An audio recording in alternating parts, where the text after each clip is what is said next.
Bonjour, ici Janilène Surcotte de hypnocoach.ca et on commence notre série sur l'insécurité financière. Donc, bonjour tout le monde. En fait, je vais commencer un peu par vous parler de ce que je fais, puis comment c'est lié, pourquoi je parle tout à coup d'insécurité financière et en quoi c'est lié avec l'hypnothérapie. Donc, ce que je fais, en gros, moi, j'aide les gens qui sont en transition de vie ou de carrière à, en fait, enlever les blocages qui se tiennent devant eux. Souvent, les blocages, c'est pas toujours des choses qui sont tangibles, mais ça peut être vraiment des choses absolument qui viennent de l'intérieur. En fait, la plupart du temps, ce sont des choses qui viennent de l'intérieur, comme des peurs, procrastination, qui sont souvent la base des peurs, des blocages, des doutes, indécision, etc. Donc, voilà. Et on le fait en hypnothérapie et en hypnocoaching. Donc, toujours en discussion, en dialogue avec l'inconscient. Voilà. Donc, insécurité financière, pourquoi et comment ça se présente? Souvent, ça se présente de trois façons. Donc, ça se présente, bonjour Eric, ça se présente de trois façons. J'ai mes lunettes, je vois qui est là. La première façon dont ça se présente, c'est souvent la propre valeur que je me donne à moi-même. C'est-à-dire que je vais chercher chez un employeur, je vais chercher dans un titre de la valeur, quelque chose qui me valorise. Donc, si je laisse mon emploi, si je laisse cette profession, ma valeur va diminuer. C'est une perception qui est absolument fausse, on le sait. Un 20 qu'on le mette dans un portefeuille à 3000 ou un portefeuille à 20 il va toujours valoir 20 Et un 20 que vous lui mettiez du ketchup, de la moutarde, que vous le salissiez, que vous vraiment le rendiez chiffonné, et un 20 neuf que vous apportiez tous les deux à la banque, ils vont tous les deux valoir 20 $. Donc, votre valeur ne fluctue pas en fonction du titre que vous avez, ni en fonction de l'entreprise pour laquelle vous travaillez, mais beaucoup de personnes, moi y compris, c'était vraiment ce qui m'empêchait de faire le saut. C'était ce qui m'empêchait beaucoup de bouger. C'était l'association que j'avais entre mon organisation et moi.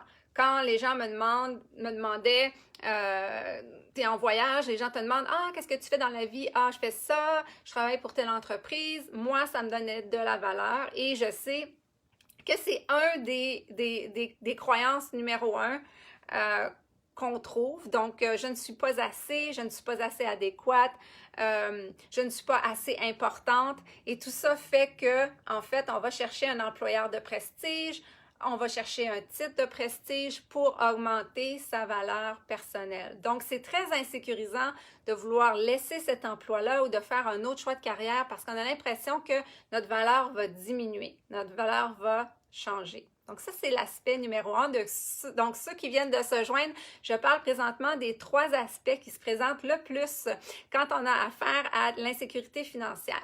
Donc, le premier, c'est l'identification à un emploi, à un employeur, à un titre qui nous donne l'impression d'avoir de la valeur. Bonjour Sonia, bonjour Caroline, qui nous donne l'impression, en fait, d'avoir plus de valeur parce qu'on a ce poste-là ou parce que, en fait, on travaille pour cette entreprise-là.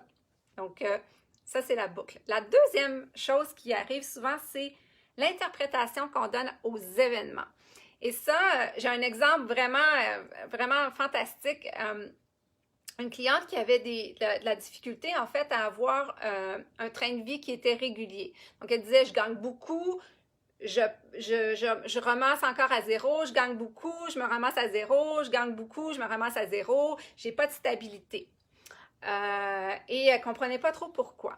Et en fait, quand on est allé voir dans les croyances, quand on est allé voir, puis qu'on a dialogué avec l'esprit brillant, puis ceux qui travaillent avec moi savent que l'esprit brillant est très bavard, il nous donne toujours des exemples incroyables et des choses qui nous sont arrivées qu'on a complètement oubliées. Mais une des scènes qui est arrivée chez cette personne, c'est en fait quand elle était adolescente, elle avait travaillé, elle avait amassé beaucoup de sous qu'elle avait mis dans son portefeuille, elle a perdu son portefeuille. La personne qui a trouvé le portefeuille lui a retourné vide, c'est-à-dire avec les cartes, mais pas d'argent. Et sa croyance qu'elle a intériorisée à ce moment-là, c'était l'argent vaut mieux le dépenser parce qu'on peut le perdre. Donc, à chaque fois qu'elle travaille, qu'elle économisait un peu d'argent, elle le dépensait. Et elle devrait recommencer à aller rechercher. Donc, c'était ce qu'elle avait intériorisé. Quelqu'un d'autre aurait pu intérioriser oh, ouais, les gens sont vraiment gentils, les gens sont vraiment attentionnés. Donc, ce n'est pas l'événement lui-même, c'est vraiment l'interprétation qu'on donne à cet événement. Donc, ça, c'est le deuxième cas de figure. Le premier, c'est on s'associe à une organisation, à une entreprise, à une profession qui nous donne l'impression d'avoir plus de valeur. Donc, on s'accroche à cette organisation-là, on s'accroche à ce titre-là parce que, en fait, on trouve qu'on n'est pas assez, qu'on n'est pas adéquat et ça fait qu'on va chercher notre valeur dans une entreprise ou dans un titre. La deuxième, c'est l'interprétation qu'on donne à un événement, comme là, perdre son portefeuille, qui a plein d'argent, on le reçoit vide et on se dit, bon, l'argent, autant le dépenser finalement parce que si on ne le dépense pas, on va le perdre. Et quelqu'un aurait pu avoir un parent qui lui aurait donné l'argent et aurait intériorisé quelque chose de totalement différent qui aurait pu être « Ah, c'est pas grave, l'argent, de toute façon, il y en a toujours qui arrivent. » Donc, l'insécurité financière par rapport à certains événements, c'est l'interprétation qu'on lui donne et non pas l'événement lui-même. La troisième chose qui est vraiment intéressante, et là, plusieurs personnes avec leur conscient vont amener ces exemples qui sont ce qu'on a entendu de nos parents.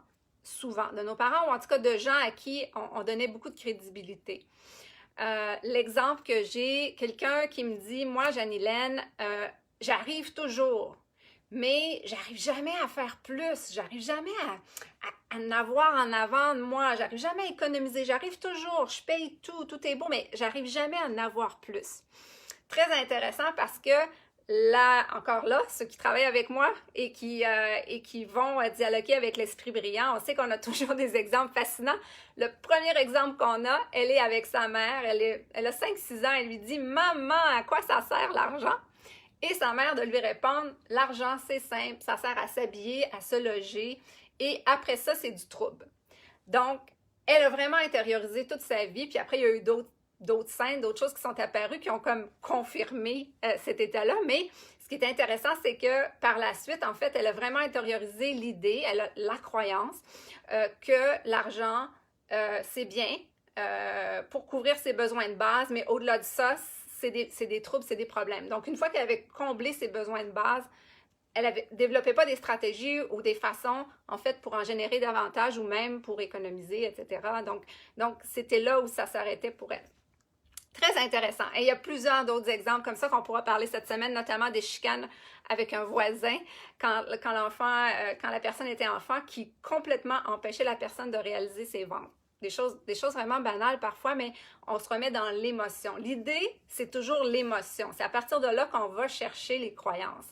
Parce qu'on le sait, la croyance crée l'émotion crée l'action et l'action crée nos événements. Donc, quand on travaille en hypnothérapie, on retourne à la base, c'est-à-dire aux croyances de base. Donc, on peut, à partir de ce moment-là, changer nos émotions, on peut changer nos actions et, par conséquent, changer nos événements. Donc, c'est le fil. Maintenant, je parle d'insécurité financière parce que dans le contexte actuel, je parle avec beaucoup de personnes au sujet de leur carrière. Le COVID a fait réfléchir les gens, a fait vivre des expériences différentes de travail à la maison. D'autres personnes sont allées aider des amis à faire certaines choses, ont commencé à explorer certains cours, certaines choses. Donc, les gens ont pu explorer des choses dans les derniers mois qui pensaient peut-être pas explorer avant. Donc, je vais vous donner en fait mon parcours des 10 dernières années assez rapidement pour vous donner une idée comment l'insécurité financière a joué, ma perception de l'insécurité financière a joué et a fait que ça m'a pris 10 ans en fait entre mon cours de coaching et aujourd'hui être à 100% en fait en hypno-coaching. Donc, il y a 10 ans, j'ai pris mon cours de coach. Et c'était quand même un cours de 2 ans et demi. Donc, quand j'ai gradué, quand je suis devenue coach ICF, j'ai voulu tranquillement commencer à partir ma business. Mais je me rendais compte que non, c'était trop insécurisant. J'avais un emploi dans une entreprise de prestige qui me donnait une belle image, qui renforçait mon sentiment de valeur personnelle avec un beau titre. Et tout ça faisait, et j'aimais ce que je faisais, j'étais dans ma profession, donc tout ça faisait que j'ai pas mis d'accent, j'ai pas mis d'énergie à développer une clientèle, à développer vraiment le coaching. J'ai continué à le faire à l'interne. Éventuellement, il y a 3 ans et demi, en 2016, mon entreprise a fait une restructuration. Dans la restructuration, j'ai été laissée aller. Et là, en fait, c'est, comme je dis souvent, la grande opportunité. Ça a été l'élément déclencheur pour moi des grandes transformations qui ont suivi. Et là, j'avais l'opportunité de partir en affaires, j'avais l'opportunité de partir ma business de coaching, mais encore là, je me sentais très insécure. Je me disais, oh non, j'y arriverai pas. Et malgré le fait que j'avais beaucoup d'amis qui me poussaient, qui me disaient, ah, Jeanne-Hélène, vas-y, c'est le temps, c'est parfait pour toi, etc. Finalement, non. J'ai décidé de ne pas faire le move et j'ai décidé de retourner en entreprise, en consultation, en me disant ça va être plus sécuritaire pour moi d'être dans une entreprise.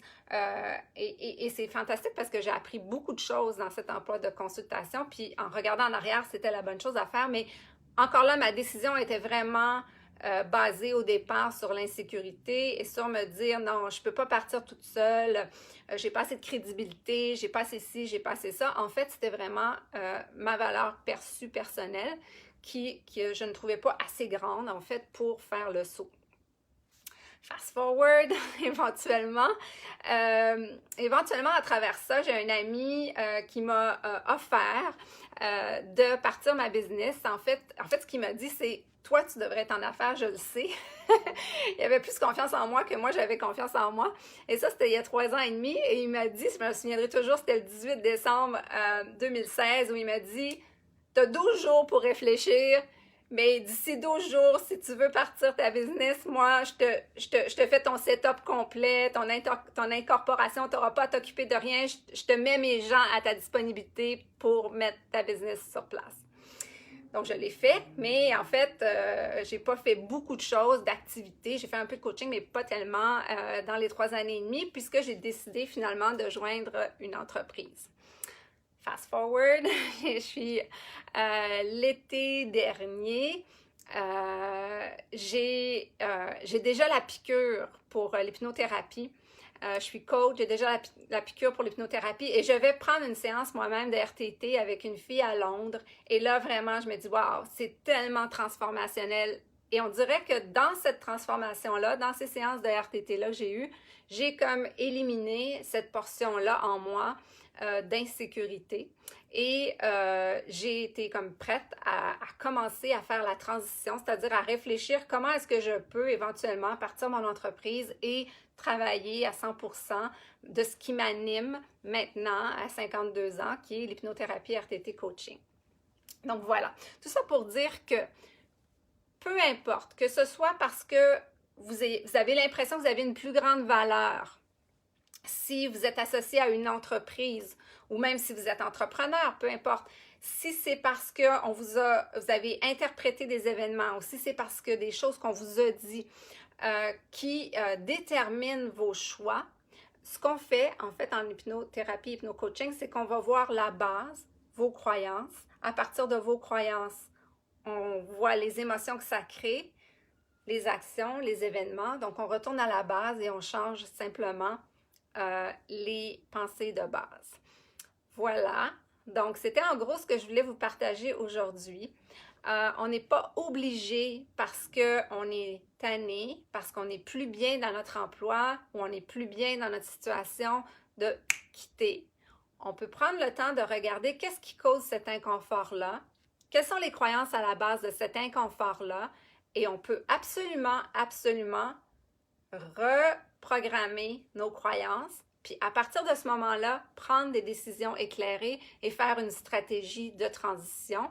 Si on veut aller retourner en entreprise, si on veut être à son compte, si on veut complètement changer de domaine, mais de faire les pas avant de comprendre vraiment qu'est-ce qui nous bloque, qu'est-ce qui nous anime, qu'est-ce qui nous empêche, qu'est-ce qui nous insécurise, qu'est-ce qui nous rend pas bien dans notre situation. En fait, c'est qu'on fait un pas sans trop comprendre la base. Donc ça nous permet vraiment de comprendre les croyances de base. Voilà.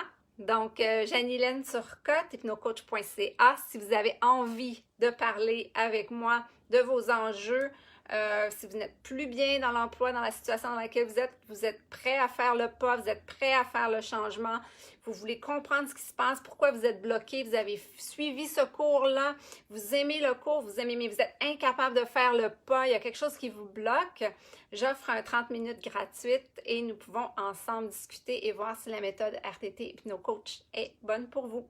Voilà, Jeanne-Hélène Turcotte, hypnocoach.ca.